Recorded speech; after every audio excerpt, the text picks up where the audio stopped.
Good morning, everyone. Over the last several months, I've spent a lot of time talking to local business owners, community members, about the impact of Operation Metro Surge.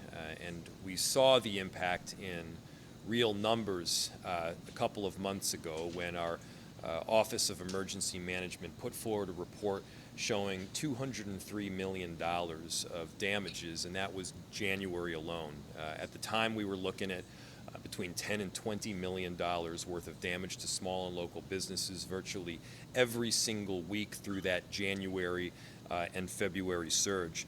And there are business leaders that really stood up during that time. Business leaders like Daniel Hernandez of Colonial Market, who's right behind me. He owns this building.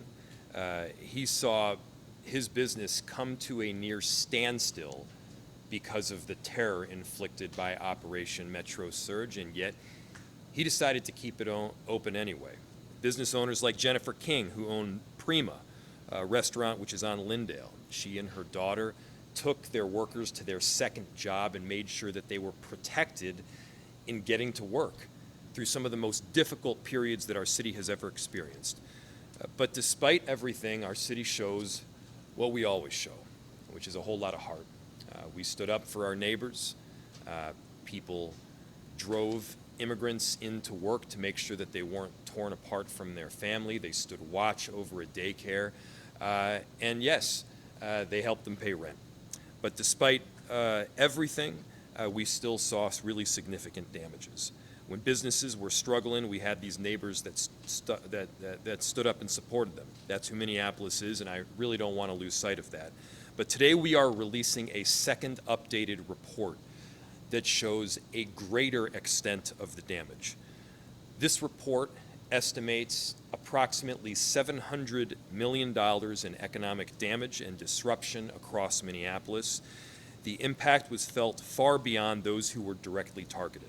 We're talking about businesses that lost customers, workers that lost wages, families that struggled to put food on the table, mental health distress, children that missed meals and were unable to attend school, and then, of course, people that had delayed medical support. We found that the neighborhoods that were hit hardest were Central and Whittier, communities that are home to many small businesses, workers, and immigrant families. These numbers matter because they help tell the story of exactly what happened, but they also help guide what comes next. The city has already put forward $10 million in emergency rental assistance and business support to help local entrepreneurs. And last week, we started delivering that relief to many businesses through our Small Business Resiliency Fund. Nearly 1,200 businesses are receiving license fee refunds. In other words, if they have a license fee, if they have a permit, they don't need to pay. Because Minneapolis doesn't leave people behind, the city has faced challenges before. We've been tested before, and every time we figure out a way to make it work. We figure out a way to endure. And this report documents some of the real hardships, the lost income, the food insecurity, and increased mental health needs. But it also documents something else. It documents the strength of a community and how that community stood up for its neighbors. Minneapolis is resilient, we're compassionate, we're tough, and we have consistently showed grit. And we're going to need to show that grit again, and collectively, between the city, the county, the state, and yes, the federal government, we're going to need to show that compassion in real dollars. $700 million worth of damage is not an insignificant figure, and we most definitely are asking for help in covering it. We're seeing a significant rebound right now, and at the same time, the hole that we're coming out of is deep. $700 million is deep. And so we're going to do our part at the City of Minneapolis. Neighbors have consistently done their part in protecting people, and at the same time, yes, we need help from the federal level, from the state. We need people to recognize the kind of damage that Minneapolis has experienced and our communities have endured. I want to thank our Office of Emergency Management and our Director, Rachel Sayer, for putting this report together now for the second time and updating it. Again, that $203 million figure is now a $700 million figure. I want to thank business owners like Daniel Hernandez and Jennifer King, who have kept showing up during a very terrifying time. And finally, I want to thank our community that has stepped up. Council members like Councilmember Chavez, who has been through the thick of it and supported his constituents. You know, these are people that have really done the work, and so I deeply appreciate all of you being here. With that, I'll turn it over to Director Rachel Sayer, who can provide a more in-depth analysis of the report itself.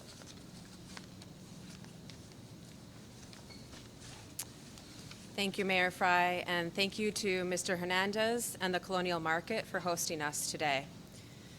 As you'll hear in a moment, and as is no secret, Operation Metro Surge impacted our city in countless ways. You'll hear a few stories here today. I'm here to talk about the impact and our updated assessment. $700 million, that's how much the surge impacted our city. And once again, that's an underestimate. We are closer to $1 billion than we are to 1 million. For months, our residents lost wages, they closed their businesses' doors, they didn't take their kids to school, and they didn't go to see the doctor even when pregnant. Our community suffered an unbelievable trauma, scared to leave homes for fear that they would be targeted, taken, or worse. Our community lived this reality, and the people here today will share their stories. Moving to the assessment itself, here are just a few examples in this 50-page report that you can read. As the mayor said, the two most impacted neighborhoods in our city were Central and Whittier. They reported the most ICE activity on their streets. Our city's children experienced a vast disruption in learning, so much so that nearly 184,000 fewer meals were served at Minneapolis public schools, and student attendance dropped dramatically. Families feared that they would be taken at or around schools, that their children would come home to empty houses, and for them, they made the extremely difficult choices to stay home rather than risk being taken. This report covers so much more the impact, including the very long tail of harm that Operation Metro Surge has brought to our community. I encourage you to read it yourself to see all the ways the federal invasion harmed and tried to damage our city. I want to thank my team in emergency management for coordinating this updated assessment, and the 20+ city departments and countless community, county, and state partners that provided information and research to ensure this all came together. If there's any positivity in this, it is how our community showed up for each other. In addition, our city has already taken steps to help neighbors and visitors. Last week, nearly 1,200 businesses started to receive the license fee refunds to the tune of $1.7 million. And these payments are courtesy of the city's $7 million Small Business Resiliency Fund. Thanks to Mayor Fry, Councilmember Chavez, and other council members, they approved the fund not only for business license fee relief, but also for support for events and activations in commercial areas, cultural grant markets, and more.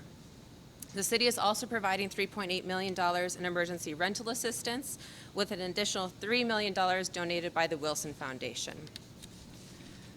But even more important than these numbers are people like Daniel Hernandez and Jennifer King, who experienced what Operation Metro Surge caused to so many in our community. And yet here they are, two of our community's small business owners and leaders, ready to rebuild and showing how they're moving Minneapolis forward. So with that, I'll turn over to Daniel, and thank you for being here today. Could you say and spell your first and last name, your title, please? Yes. My name is Rachel Sayer, R-A-C-H-E-L-S-A-Y-R-E, and my title is the Director of Emergency Management for the City of Minneapolis. My name is Daniel Hernandez. Daniel, D-A-N-I-E-L, Hernandez, H-E-R-N-A-D-E-Z. I made your job easier. So I am saddened to be here. We're at Colonial Market. We spent about $3 million in this location, and we opened in November 2024. Within months of opening, President Trump took office. Within within him taking office that week, we literally went from selling 100% to going to 50%. Within a couple of weeks, I thought that was going to be temporarily, and we see increases little by little, but we couldn't go back to the normal. During the summer, it was very hard. People were scared. They didn't know exactly what was going to happen if something on immigration was going to happen. But then in around October, November, we begin seeing, the beginning of Metro Search. At that moment, we literally went from selling 70% to selling only 30%. And during the Metro Search, we were selling only 15%, which most of it, I would say 90% of those sales were deliveries. And we try our best, to keep our staff going, but we went from having 25 employees when we opened to when President took office, we lay off 3 employees. During the summer, we lay another 2 employees. During October and November, we lay off half of our staff. January, we were only running the store with 10 people. February, we were running our store with 5 people, and right now we have 2 people. So the loss of money, it was great. But above all, the families who were dependent of this store, this business, no longer have a job. Many of them, they're still looking because the job are not that great right now, especially, with so many businesses suffering. Now, a lot of you might think, is this real? Because, many of you at home are just sitting and thinking, well, we never saw anything. I met people who said, I never saw anything. The reality is, when I was driving my car, I was telling my friend over here, when I was driving my car, I was wondering, is something happening? Until I realized, obviously, it's something happening because my business is 80% down. I have more than half of my employees gone. I have friends and family who are detaining ICE. And then during the Metro Search, I began helping kids with DOPA. We sign up around 6,000 kids. And if you don't know what's DOPA, please research it because it's very important for kids to stay here and not being in detention centers. So I myself helped so many kids. We also set up with Colonial Market, we set up a call for people who needed nurses and doctors so they can go to their homes and help them. So I began engaging with my community. I have 2 options: either cry about my business and all the money I was losing, or begin helping the community in one way or another. I also rely so much on the help of our city of Minneapolis, which they have been very grateful, very helpful with all the council members. I have seen, the help with Latricia Vita in North Minneapolis, and I am very, very happy with how the city handled it, but I am very unhappy how the ones who were supposed to help us and protect us did not do that. Actually, they caused the most damage, which was, the federal government. So sadly, we're here closing a store with so much dream that we only opened a year and a half ago, and losing over $3 million. Not just me, the Wellingtons are losing, my employees already lost, the community is losing another source of place where they can go and gather.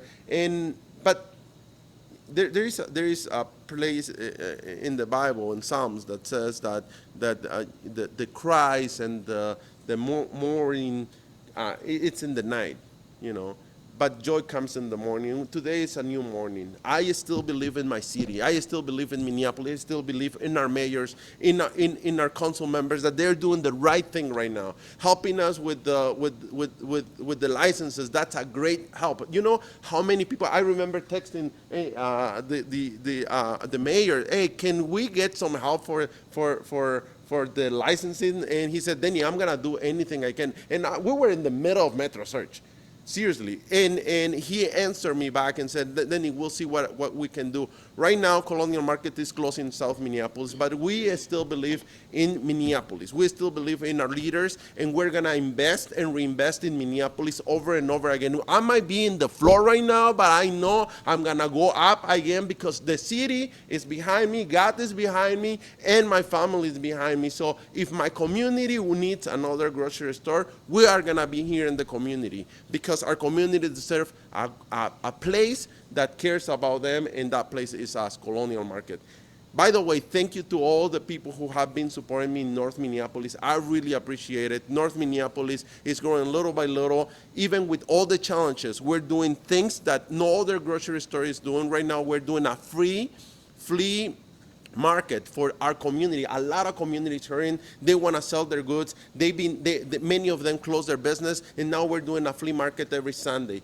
I will keep doing anything I can, and I believe, and I still believe in our city and our leaders. Thank you, Jacob. I really appreciate it. You have stood up even in the darkest places. Thank you, Jason. I have seen you with that, and I have heard you, and you're doing the job that a lot of people are afraid of doing. Thank you so much. I really appreciate the job that you've been doing. Thank you.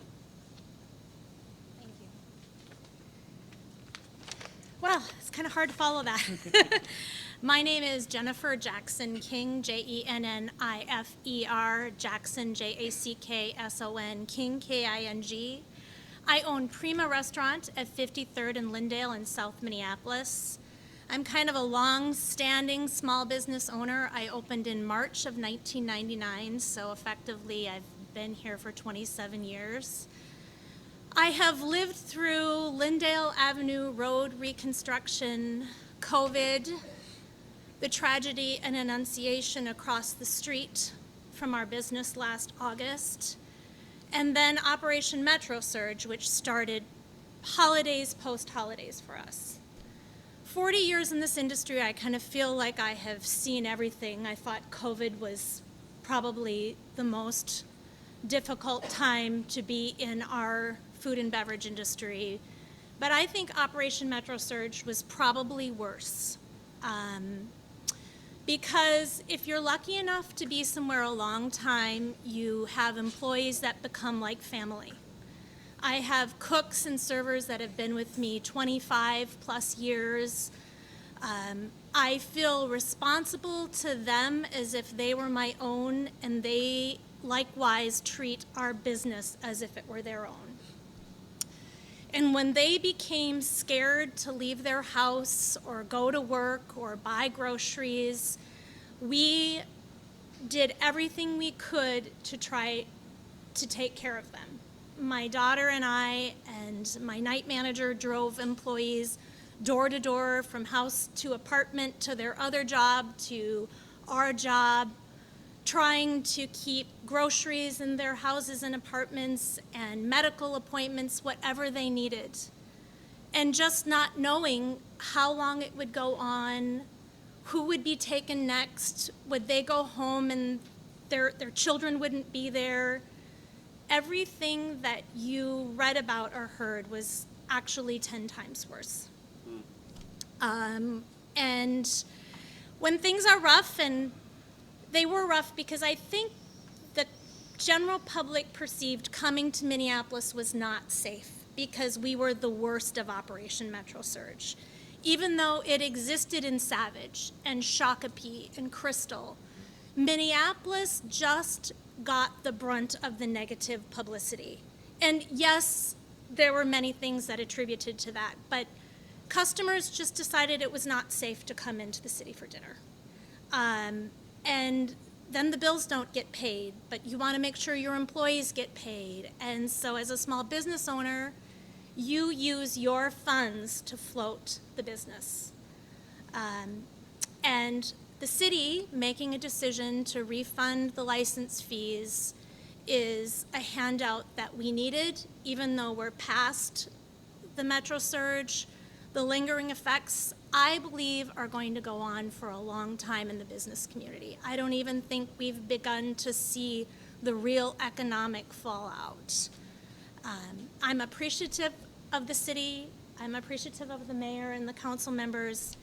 I also obviously really believe in this city. I love Minneapolis. I've lived in many cities, San Francisco, New York, Philadelphia, and I still think this is the greatest city to live and to operate a business. Thank you. Hi everyone, Jason Chavez, Ward 9 City Council member.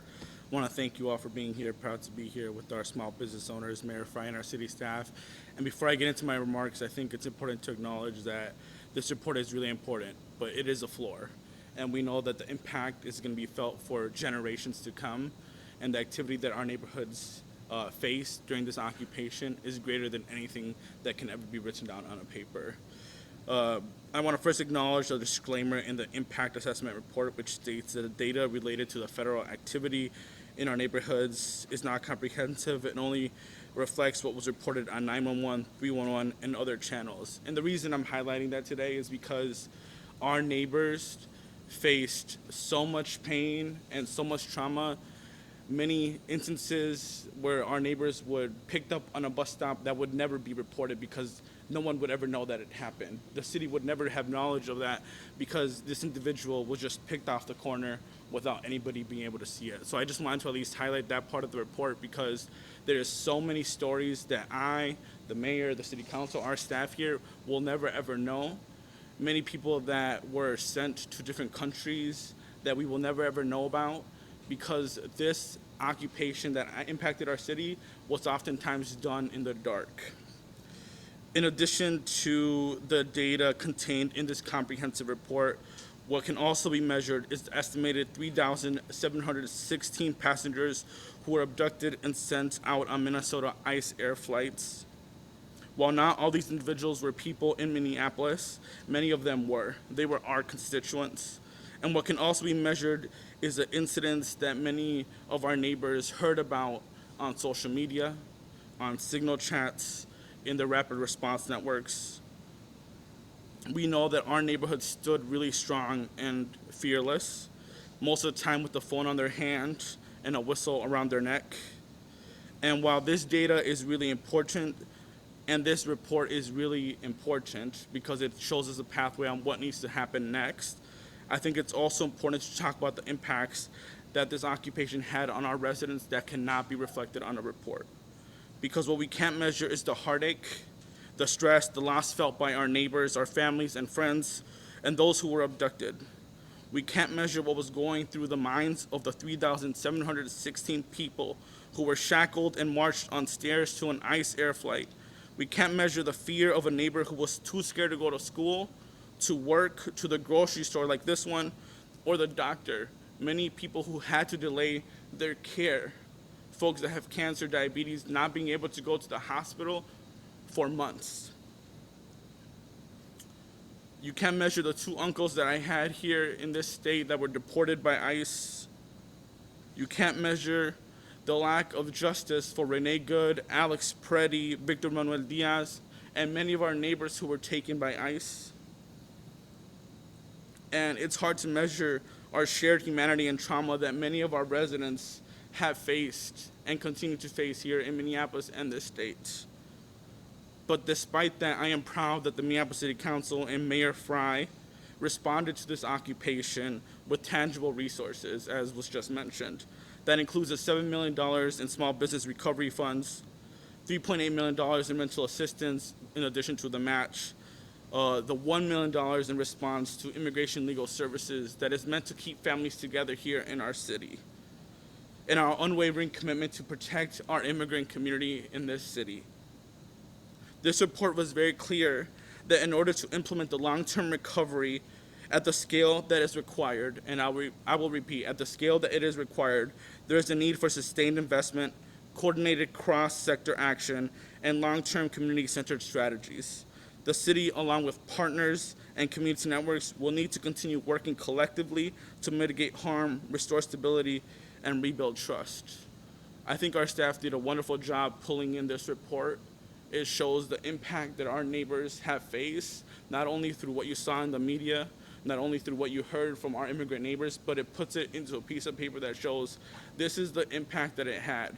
And then, as we said, it is the floor. We know it's even greater, but it is important to be able to show the community this is what ICE did to our communities, and let's figure out what we're going to do next. So I just want to thank our staff for pulling up this report. It is important, and want to continue to advise our neighbors to continue showing up to alert our neighbors about any presence of ICE, because we're still seeing people picked up off our streets. Thank you. Thank you, Councilmember Chavez. Many are seeing a revitalization that can take place, but importantly, you can be part of it. So if you're out there watching the TV right now, you can help. You can help by going out to eat. You can help by patroning these small local businesses. You can help by buying a beautiful dress, heading over to East Lake Street or West Broadway or downtown, and just supporting these incredible Minneapolis businesses that have been so substantially impacted. And of course, you should continue to support your neighbors, something that Minneapolis has done so beautifully. With that, I'll open it to any questions you might have. The $700 million figure is going to shock a lot of people. And I want to drill down a little bit on how the city got there. The report mentioned several different surveys. How can the city verify the information provided in those surveys? So the question is, how can the city verify the numbers provided through the research, the $700 million figure? I'm going to turn it over to Director Rachel Sayer, who has been conducting this report. And I'll note, one, the speed at which we were able to get it out, but also these, for the most part, have been conservative figures. So for those that doubt those figures, these are those that we are aware of, and there are probably more beyond. Director. Thank you, Mayor. So a few key items that, again, I really encourage you to read the report, which has the methodology. We had more time this time around, and some of my colleagues here from our Community Planning Economic Development Department collaborated with outside researchers to validate and really make sure that the numbers that we contained in this report had multiple layers of comparison. So that being said, I am still confident this is an underestimate. I have done this work internationally for most of my career in conflict zones, and this is a low number for what we went through in this community. But going back to verifying the surveys, how can the city verify information provided to them? And is it an anonymous survey? I would have to defer to Jess, who might have that information after. I'll get that right. Anybody else? Rachel, can you give us like a rundown of your experience in this work? I know you've done some of this internationally. Like, can you explain what that was? Is that a little Sure, fun? sure. So I led humanitarian responses for the U.S. government at USAID for about a decade in places like Yemen, Haiti, Syria, Iraq, Ukraine. And I can tell you that this environment that we experienced here with people with masks, without any sort of seeming chain of command or rule of law, the way they were taking our residents out of the street, shipping them away without any sort of due process, without any way to know where they were, the pervasive fear in our community that was resulting in our businesses being empty, people making choices of, can I send my child to school? Can I go out and get groceries that they need to eat? Those are all conditions that you see in conflict zones that I've worked in. The costs of humanitarian responses at that scale, where it affects an entire, more than Minneapolis, right? This is just Minneapolis. This affected all of our state to varying degrees. It's much, much more than this usually is the number you would see. So in those countries, did you do similar calculations of economic damage? Yes, so actually the United Nations system has a very typical process for running humanitarian needs overview and relief needs assessment. It's very standard to bring together partners like we did here in the city across the county, state, and community organizations doing the work, and hearing from them, what are you seeing? What are the needs that you have identified? Bring that together and then really collectively come out and say, here's what we know are needs. Please help us. We need funding. Our community needs funding to address these needs urgently. How much do you think the impact will be on the city's, like, revenue, general fund? Do you have that?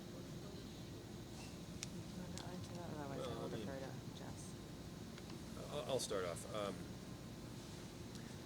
We know some of the tangible expenditures that have already gone out the door. We know that in January alone, there was, for instance, approximately $6 million worth of police overtime. We know the expenditures that we've provided for emergency rental support.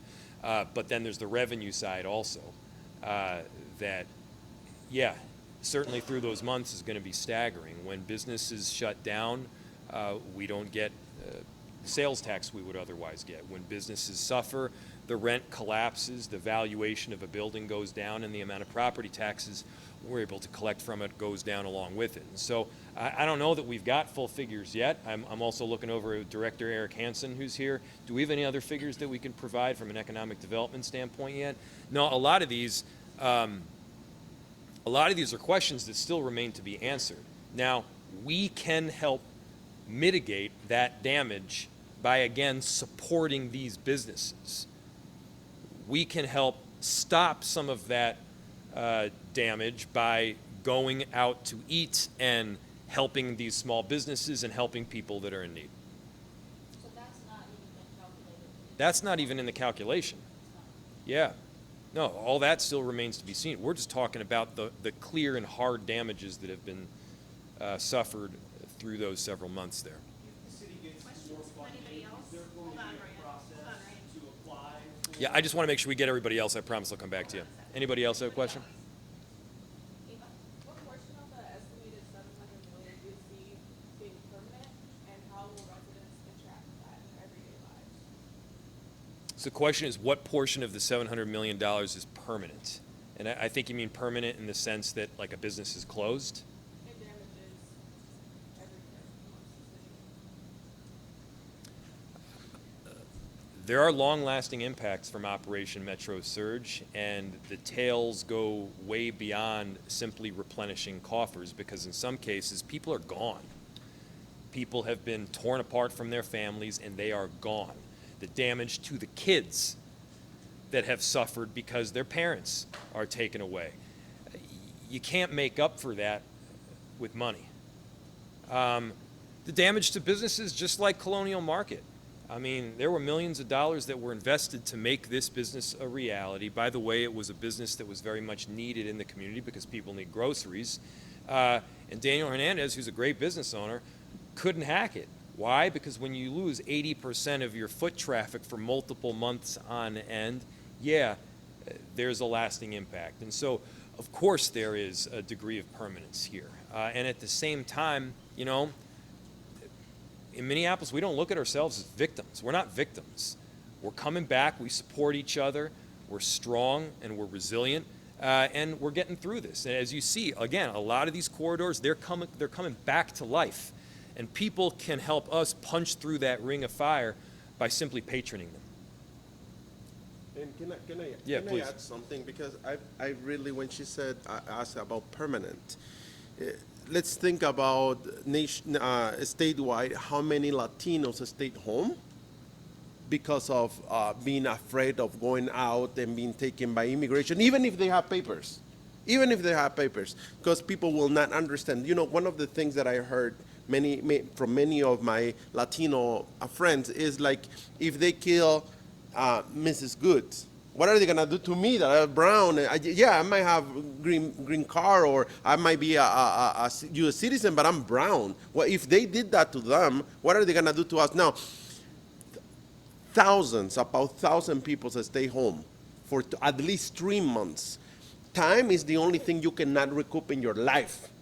With that, you cannot recoup money when your life is gone for 3 months. So let's talk about that. You know, when she said 700 million, that's not even close to the reality of how many people couldn't pay the rent, couldn't pay their bills, couldn't pay their food, couldn't take their kids to school, couldn't even pay their basic gas that right now is almost $5, thanks to our president. So the reality of the damage that have been inflicted on our community, it's so deep that a lot of people cannot comprehend.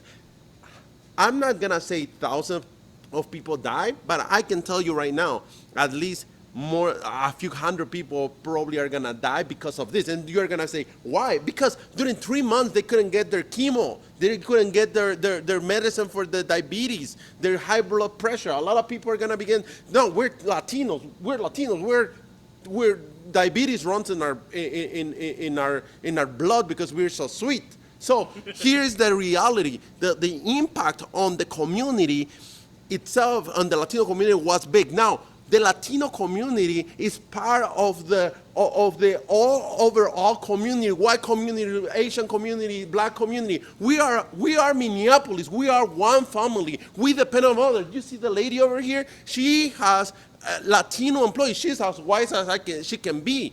But the reality is we all depend on each other, and the impact is going to stay for a long time. Now, I always think if they really took 14,000 people, just rough numbers, think about each Latino has at least 3 kids. How many kids are impacted right now? How many kids are going to be with damage, forever, psychological damage? Where is my dad? Where is my mom? What if, a lot of people have died incarcerated by ICE.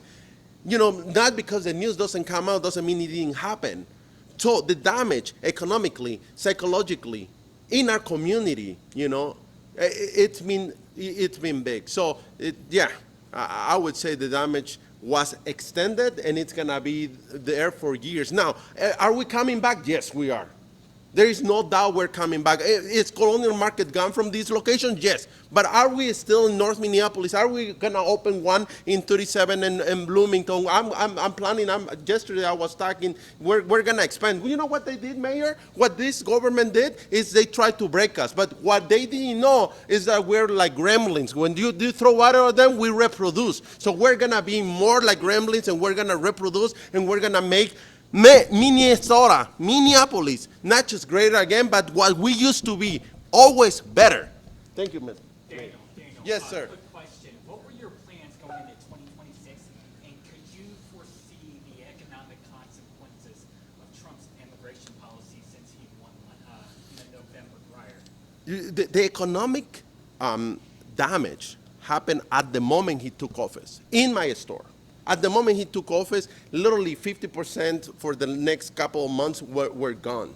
We were trying to recoup. We did so many things with the city, with the state, with our friends. We tried to revitalize Colonial Market and this beautiful corridor, which is called Lake Street, which I would say like 70% are Latino owned and minority owned. So we did so many things to make sure this could survive, and we're surviving. We're you know what I say? I would say this: we're champions. We might be beat up, we might be in the floor, but we can stand up for the second round and say, hey, give me more, because this is not enough. What do I see Colonial Market doing? We're not running away from Minneapolis. We're not. I've been in Minneapolis since 2000, October of 2000. I came here at the age of 16. I believe in Minneapolis. I believe in our mayor. I believe in our city. I believe in our council members who has been so grateful to us. So I can see I can see myself standing up from the shadows, from the dirt, and coming up and clean myself, raise myself up, and say, all right, we're gonna keep investing in Minneapolis. I'm a business owner. Yes, I lose $3 million here, but you know what? We can always go back. We can always keep our people employed again. We have our manager over there. He a few weeks he literally was in tears telling me, Danny, we lost so much of our employees here. What are we gonna do? And I said, Jefferson, we're gonna go back to do what we know better, which is put in the stores, feeding our customers, and keep going with Minneapolis, because I still believe in Minneapolis. Thank you. Good way to end. Thanks, everybody. I had promised a question over here. Quick question on if the city were to secure funding moving forward, do you envision a system where people lost wages or businesses who had to shut down somehow apply for money to offset the impact? Potentially, yes. Yeah, obviously it depends to what degree of funding we're able to get, but we're looking to replenish as much as we possibly can. With that, I think the quote of the day was the Gremlins one for all the 80s kids especially. Thanks everybody for being here.